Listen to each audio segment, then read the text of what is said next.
কল্যাণে আল্লাহ রাব্বুল আলামিন নবী রাসূল পাঠাইছেন সবসময় মানুষের কল্যাণে। তারা মানুষকে যুগে যুগে যে পথ দেখিয়েছেন সেটা হলো কল্যাণের পথ।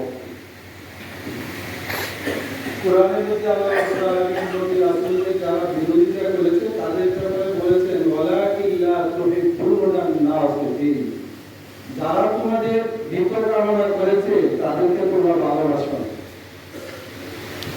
নবী মুহাম্মদুর রাসূলুল্লাহ সাল্লাল্লাহু আলাইহি ওয়াসাল্লাম যখন পৃথিবীতে আসছেন, পৃথিবীর যে অবস্থা ছিল আল্লাহ রাব্বুল আলামিন দেখলেন যে এই পৃথিবীকে সংস্কার করার জন্য সর্বশ্রেষ্ঠ একজন মানুষ যিনি রাহমাতুল লিল আলামিন এবং সাইয়্যিদুল মুরসালিন, সমস্ত নবীদের সর্দার, তাকে পাঠালেন যে এই সমাজটা সংস্কার দরকার।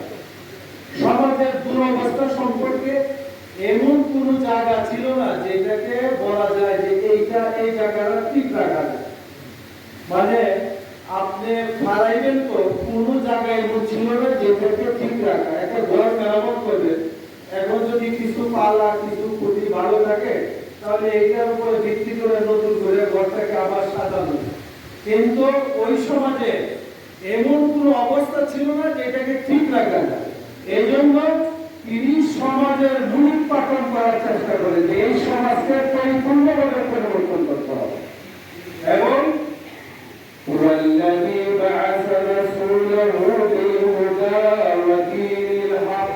আল্লাহ তার রাসূলকে সত্য দ্বীন এবং হক ধর্ম দিয়ে আল্লাহ পাঠাইলেন এবং বললেন যে আপনাকে যে আদর্শ এবং যে দ্বীন দিয়েছি এইটাই সমাজে প্রতিষ্ঠিত হলে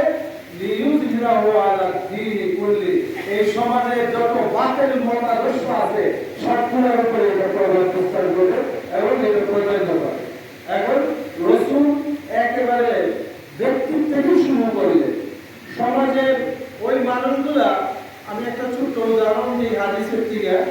হযরতে আবু আইয়ুব আনসারীকে এক লোক জিজ্ঞেস করলো, যাচ্ছে বলো এই তোমাদের নবী বলে তোমরা প্রস্রাব পায়খানা কিভাবে করবে, এইটা কি কোনো শিক্ষার ব্যাপার? তো হ্যাঁ, এটা তো শিক্ষার ব্যাপার। তিনি আমাদেরকে বলেন যে কেবলার দিকে ফিরে যাতে আমরা প্রস্রাব না করি, কেবলাকে যাতে পশ্চাতে দিয়ে আমরা প্রস্রাব পায়খানা না করি, এইটাও শিক্ষার ব্যাপার। সুতরাং ভদ্রতার সর্ব যেটাকে মানুষের শিক্ষার প্রয়োজন মনে করে না, মনে করে যে এটা শিক্ষার দরকার নাই। আমার নবী সেইটা থেকে নিয়ে রাষ্ট্র পরিচালনা পর্যন্ত সকল কিছু শিক্ষা দিয়েছেন। এবং তিনি যে কিতাব নিয়ে এসেছেন সেই কিতাবের মধ্যে আল্লাহ রাব্বুল আলামিন বলেছেন মা ফাররাতনা ফিল কিতাবি মিন শাই, যে আমি আমার এই কিতাবের মধ্যে মানুষের প্রয়োজনীয় কোনো জিনিসের আলোচনা বাদ দেই নাই। মানুষের প্রয়োজনীয় সকল কিছু এই কোরআনের মধ্যে আল্লাহ রাব্বুল আলামিন। সুতরাং সমাজ সংস্কার করবেন, কল্যাণ রাষ্ট্র প্রতিষ্ঠা, রাষ্ট্রের কল্যাণ মানে যেটাতে সবার কল্যাণ হবে। রাসূলুল্লাহ সাল্লাল্লাহু আলাইহি ওয়াসাল্লাম মানুষের সকলের কল্যাণ। অনেক মহিলারা মনে করে যে ইসলামী রাষ্ট্র আসলে মনে আমাদের কল্যাণ হবে না।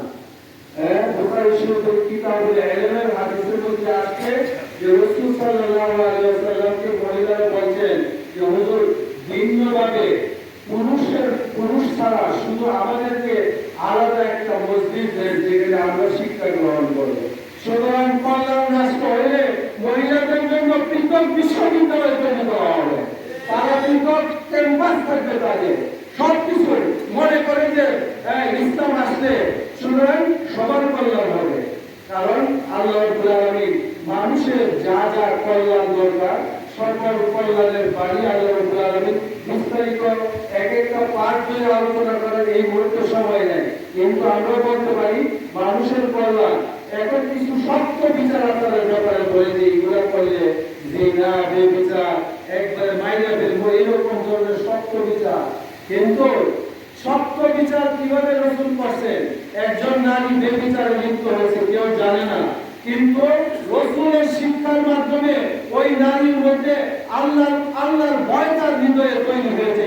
সে রাসূলের কাছে এসে স্বেচ্ছায় স্বীকারোক্তি দিয়ে বলছে যে জানাইতু ইয়া রাসূলুল্লাহ, আমি বেবিচারে লিপ্ত হয়েছি। হুজুর বললেন যে তুমি মনে হয় এটা এমনি করতেছো, হয়তো বা কারো স্পর্শ তোমার গায়ে লাগছে, এটাকে তুমি বেবিচার মনে করতেছো। কয় যে না, আমি মন জিনাই আমি করেছি। কয় যে এখন তোমার কি অবস্থা? কয় তার বাচ্চা পেটে আছে। কয় যে তাহলে যাও, বাচ্চা যখন বড় হবে, প্রসব হবে, তারপরে আসবে। বাচ্চা প্রসবের পরে আসলো, তখন রাসূল বললেন এখন তো বাচ্চা তুই দুধ পান করে, আরো পরে যখন বাচ্চা খাবার গ্রহণ করে তখন আসো। তারপরে কিছুদিন পরে বাচ্চা যখন খাবার গ্রহণ করেছে, হাতে রুটির টুকরা নিয়ে সে নিয়ে আসছে যে এখন আমাকে আল্লাহর যে বিধান আমার উপরে কায়েম করে। সুতরাং যখন মানুষের হৃদয়ে ইসলামের আল্লাহর ভয় যখন তৈরি হবে, রাসূলের শিক্ষার মধ্যে ছিল যে মানুষের অন্তরের মধ্যে ভয় তৈরি করে দিয়েছিলেন। সুতরাং সেই ভয় যদি আমরা তৈরি করে দিতে পারি, তাহলে স্বেচ্ছায় মানুষ আর এই সমস্ত কঠিন সাজা নিজেরা স্বেচ্ছায় গ্রহণ করতে আসবে, এরপরে তার উপরে সাজা কার্যকর করা হয়েছে।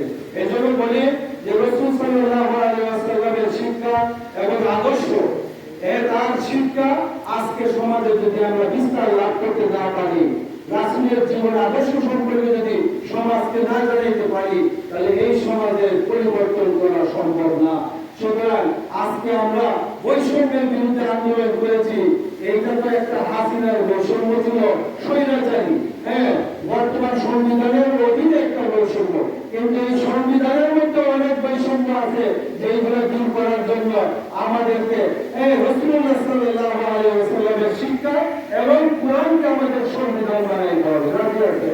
সেই জন্য আমাদের সবার চেষ্টা করতে হবে এবং খেলাফত মজলিসের মাধ্যমে আমাদের জনগণের কাছে পৌঁছতে হবে, সকল জনগোষ্ঠীর কাছে আমাদের পৌঁছতে হবে, যাতে সকলের অন্তরের অন্তঃস্থল থেকে যে আল্লাহর কিতাব এই জমিনে বাস্তবায়ন করার জন্য আমরা যাতে সবাই সচেষ্ট হই। সবাইকে যেন আল্লাহ তাআলা তৌফিক দান করেন। ওয়া আখিরু দাওয়ানা আলহামদুলিল্লাহি রাব্বিল আলামিন।